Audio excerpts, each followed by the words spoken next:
In my freshman year of college, I experienced a really strange and potentially dangerous encounter with someone online. I went to college several states away from home, so I didn't know anybody else there when I got to the city that the school was in. I moved into the dorms and got my classes all set up. Everything was going great for like the first month. I was loving college life, and things were going better than I had even anticipated. One weekend, I had an assignment that I needed to work on after the first month or so in college. It wasn't exactly fun all the time anymore. Work was starting to pile up, and it felt like there were constant group projects and presentations that were being given to us. I really didn't like giving presentations in class very much. I was kind of a shy person, but in college I felt much more comfortable with myself because everybody was really nice. Besides, I didn't have much of a choice, so I told myself to get over it. I mean, the only options were to either give them or fail. One group project and presentation was taking up a lot of my time. This was the one that I had to work on over a weekend. The professor wanted everybody to meet up several times outside of class, and it was required for us to meet for 2 hours on the Saturday. I also had other assignments in different classes to complete. This meant that the majority of the weekend would be spent in the library. I spent the Saturday in the library on campus working with my group members. Besides saying a few things, I was mostly silent.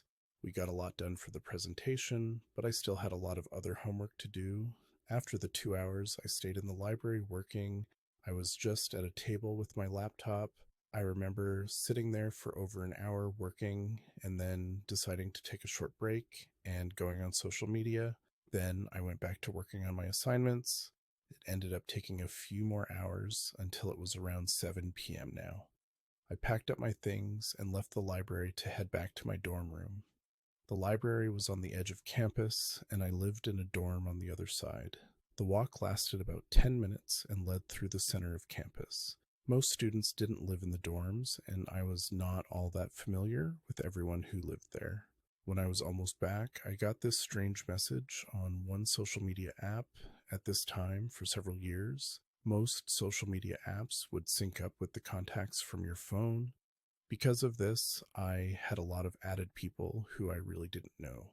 The message I got said something like, "Hey Tom, what's up?"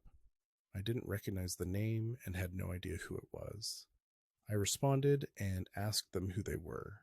They were added as a friend on the app and said that they were an old friend but didn't have their phone number anymore. That's why they were messaging me on this app. I had no idea who I was talking to, but felt like it must have been somebody from a high school since I didn't know anybody who lived out here. I asked them what their name was again and where they were from. There was a long pause for like 5 minutes before they responded. They said that they used to work with me. This was getting even weirder. I only had one job in my life, and that was at a little grocery store back in my hometown. There was no way that they would be messaging me like this. Then, after briefly thinking about it, I realized the person's name was Nancy. Well, I don't even think there was a Nancy who worked there, but I wasn't sure. I started typing a response and then heard a knock on my door. I was finally back to my dorm room now. I was confused as to who it would have been, and I stood up and walked over. I was a little paranoid and didn't want to open the door for just anybody. I looked through the actual peaks to keep it hidden. There was a woman standing there with her back turned to me. I had no clue who it was. I was not going to open the door, so I just went back to my bed, guessing that they would just go away after a few seconds. They did not leave, though, and knocked on the door again. I peeked into the doorknob again and saw the woman was still there, but now she was facing my door. She looked like a pretty average woman wearing a hoodie. I thought she may have been a little on the older side, though, and she did not look familiar to me at all. I didn't have the same opinion as my classmates when it came to dating women. I thought that older women, who were like 5 to 10 years older than me, could still be very attractive.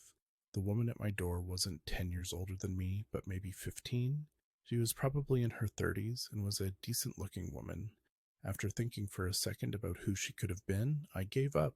I opened the door and asked her what was up when I did, though I didn't get a clear answer. Rather confusingly, she said, "Hey Tom, what's up?" I said nothing and asked her what she was doing here. She said that she had seen my post, that I was studying hard, and she was stopping by to see if I wanted him to study break. I had no idea what to even say to that. I mean, I had literally no idea who this woman was. Also, I was not on my social media or posting that I was studying. I was just at my dorm room. Then it all hit me unexpectedly. I had known who the woman was sort of while I was briefly on social media in the library.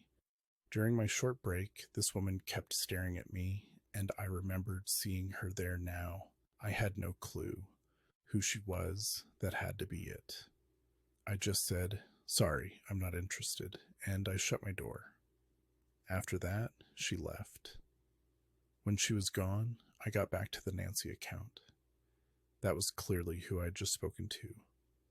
I decided to block them not long after the unblocking. They texted me again now. Less than a minute went by, and I had another knock on my door. It was the woman back again. This time she was knocking really loudly too, and was yelling at me open up questions over and over again. I knew that I should not open my door for her. My roommate was gone for the weekend, and I was thankful for that in that moment. I grabbed my phone and called the police. The lady pounded on the door for like 2 minutes, but eventually stopped. When she was finally gone, I was connected with the police and I told them what had happened. They sent an officer to my dorm to meet me. When he arrived, he spoke with the lady at the front desk and was actually able to get footage of the woman. I didn't think that would even be possible, but I guess they had a camera there. I never saw the woman again after that, and I'm not sure if she was ever located or anything. I'm also not quite sure how pictures at the campus library would have been posted on my social media, but somehow they were. This lady looked really creepy and stared at me in multiple photos that had been posted. I was just happy that she didn't come back.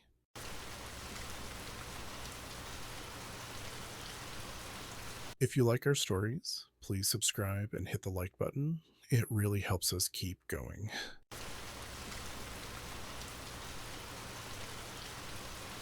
Sometime in 2019, I was scrolling through the popular page on Snapchat and came across a Snap story from some party. There was a small crowd of people. Some guy within the chat was holding up the phone, recording.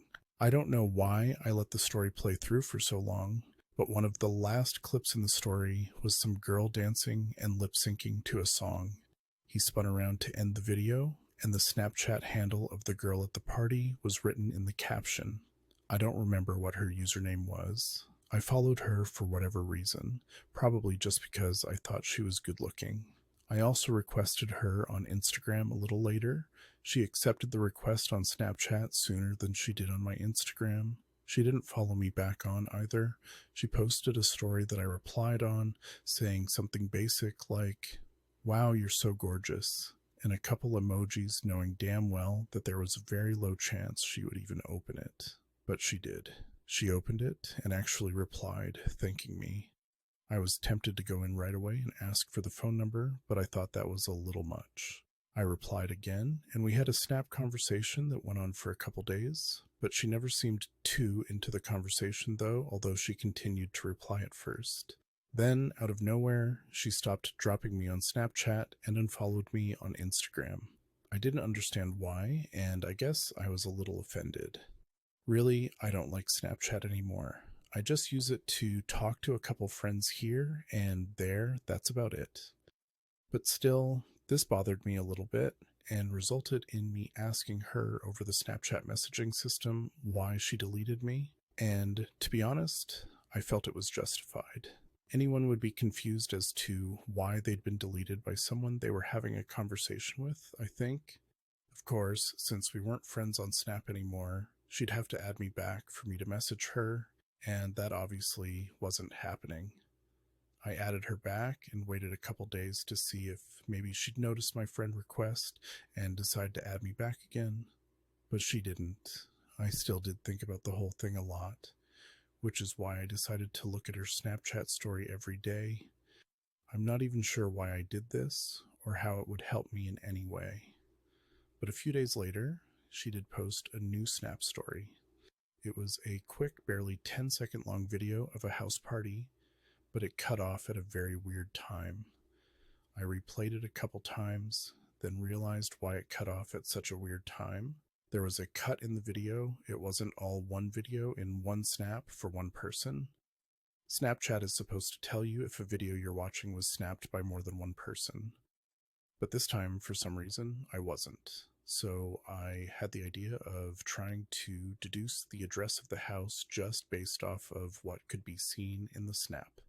And the background of the house could be seen a window of a one-story section of the house, meaning it was a two-level home, probably built in the mid to late 20th century. There was a Chevrolet in the driveway that could also be seen. Finally, toward the end, a small piece of a garage door, either opening or closing, slid into the frame, and trying to match that with the section of the garage door windows I could see, along with the side windows of the house, only having about 10 seconds to work from. In what was really just a tedious glance at a house seemed incredibly hard to do. Also consider the echoey voices and screaming from the inside. Sounded like there were a bunch of people in the room. I replayed the snap story one last time, and I was very happy I did, because upon the last time, I caught something in the video I hadn't caught before. There was a 214 address number displayed above the front door, and the neighbor's house could be seen, I think, by the same kind of car, but this one was worth a lot more and had been used longer. I scoured Zillow for matching looking houses, but pretty soon realized I was being utterly creepy. Remember, this girl's Snapchat was in her friend's Snapchat stories bio. I wasn't even Snap friends with this girl. I just wanted to talk to her again for some reason. The straw that broke the camel's back was I'm going to one of the flyover states somewhere in America. It had to have a rectangular chunk of house that had a window on both floors, and a garage next to the house had to be at least this size. On the fifth or so next day, I scroll down from one of the first pictures posted. Each post showcases images from one side of the house and bombard you with all these different images of other houses. So you just scroll down with your thumb, and maybe you recognize a house you've been looking at. When I scroll down, I see something that literally matches both of my primary searches and the very first and only search results, and I click on it. Apparently, I was somewhere in Nebraska within a range of 6 blocks of houses, and most matches have people who look great and hide it very well. They are every human being on Earth. As she could tell probably already, though, I was curious to see about some kind of cheating, had I suspected. And he came out to the curb earlier, asking if I had the takedown orders and copies and notices. He actually struck up a conversation with me for the first time since I moved here, and he condescended his inner demons incoherently. Sharply tells me the people he sees inside his house and accuses me of trying to lip things up. I hide it well by trying to explain quickly, and he miraculously seems to half believe me. But that night, I was truly frozen in place for a few moments upon realizing the horrifying fact that the house I was looking at looked identical to the window by thinking, it's probably the same window. Sitting in my bed, I was tempted to just take a walk over to that house. I got off my bed and took a look out the window, and something across the street caught my eye. It was a car, some kind of truck pulling out of the driveway of a house across the street. A house which I later found out was Ruth and her ex-boyfriend's house to see if it was that same Chevrolet I went to on their Snapchat. I ran to my computer and then back to the window. It happened really fast too. I thought maybe the garage door of Ruth's house leaves their face and probably her brother's. At that point, I was from coworkers to co-rival. She stopped the car in front of her house, and to a comforter thrown on the top of the car, she knighted a sea turtle pen, which likely contains really basic, yet another travel advertisement. But once again, I didn't know I was capable of coming or drawing with so many things. This was one time I can't believe someone couldn't see, and yet it still happened to me.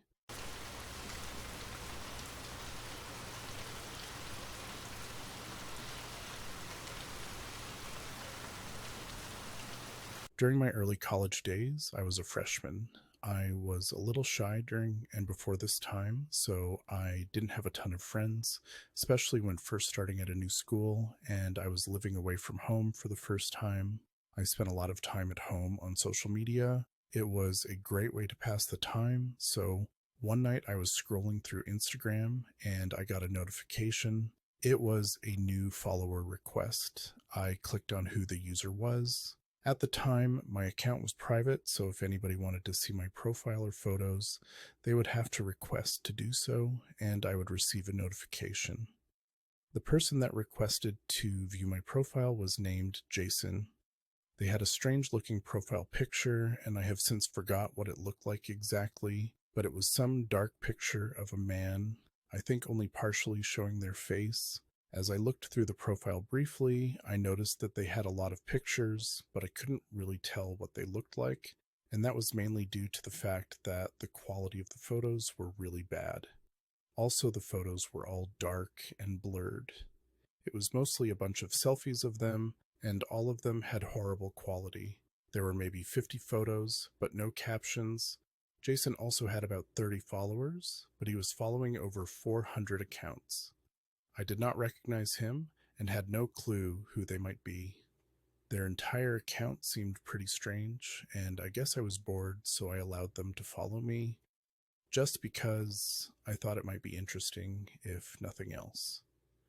Not long after, I went to bed, and the next morning I got up and went to my classes. When I got back in the afternoon, I went back onto Instagram and saw that I had a DM. I opened it to see who had messaged me, and it was none other than Jason. He basically said, "Hi, how are you?" in the most basic way possible. Curiosity was getting the best of me, and I decided to have a quick conversation. I said that I was good, and after that, he asked where I went to college. I considered not telling him, but ultimately I did. Have you ever just done something when you know it isn't the best idea? Yeah, that was me in this situation. I told Jason where I went, and then I asked him if he was in college as well. He responded to me by saying no. At this point, I decided I should stop being so open, and I asked Jason how old he was. After a couple of minutes, he responded by saying 34. That was pretty shocking to me. He seemed pretty old to be talking to me, especially because I was 18 at the time. I replied to Jason, and I told him that I was 18 years old, and I was curious as to why he would want to talk to me. Jason responded saying that he didn't think there was anything wrong with it, and then asked for my phone number. I knew better than to give him that, so I just didn't respond, and I didn't message him back at all. I could see why he was trying to talk to me, but I also felt like it was strange and kind of wrong. I went about my evening with plans of not talking to Jason again, but later that day, I got a notification that he had liked one of my posts. That didn't surprise me, but then a couple more notifications came in. In the first couple of minutes, he had liked 5 of my photos. Shortly after, he liked a couple more, until eventually he had liked every single picture I had, dozens of them. I also got another DM notification. I opened up Instagram again, and this time it was a message. Jason had basically said, "I see you have a boyfriend. Lucky guy." At the time, I was involved with someone, and on my social media, I had a couple of photos with him. This was a good opportunity for me to save the conversation. I told Jason that I did, and he probably wouldn't like it if I spoke to him. This was not a lie, and he probably wouldn't like it. Jason replied and said that we didn't have to tell him. This is when I knew for a fact that Jason was trouble. He was acting really creepy, and I had allowed it for too long. I blocked him immediately after this. A couple of days later, it was just about the weekend. I had plans to hang out with my boyfriend at the time. I went over to his house, and as I was there at one point, I was looking out the window into the front yard. We saw a man walking by in the evening. It was sort of unusual to see anybody in this area, and the man was walking towards the house sideways. Then he went along the side of the house, and then eventually back to the backyard. This house was a 2-story one, so we couldn't see into the backyard from being in an upstairs window. We were both confused as to who would do that, though. I guess we should have just let it leave our minds, but we walked around the house to try to figure it out. As we did, my boyfriend started to open up some windows and look outside. When he opened up the window of his dad's office, we could see the man who had walked around the side of the house. He was now in the backyard, and he was looking up at the house, but doing it from behind the tree. When we opened up the window, it startled him, and he took off. I remember that he stumbled as he did. We asked him what he was doing, but after that, he jogged away back out the side of the house. At the time, I didn't realize that it was Jason or anything, and I didn't even think of the possibility, nor did I really think of the dangers. Later on the next day, I finally realized who that must have been. The man had a similar appearance to the profile pictures of Jason. I told my boyfriend at the time, and I explained my situation. I can't believe I had not made the connection sooner. His profile picture was edited and blurry, but his build and hair color matched. Right after this, I went back onto Instagram to view his profile once again, but I was not able to find it. He must have had it removed or taken down. I don't know why the guy Jason was being so strange and creepy. My best guess is that he had issues. It was one of the creepiest experiences that I've ever had, and I'm just glad that he never came back.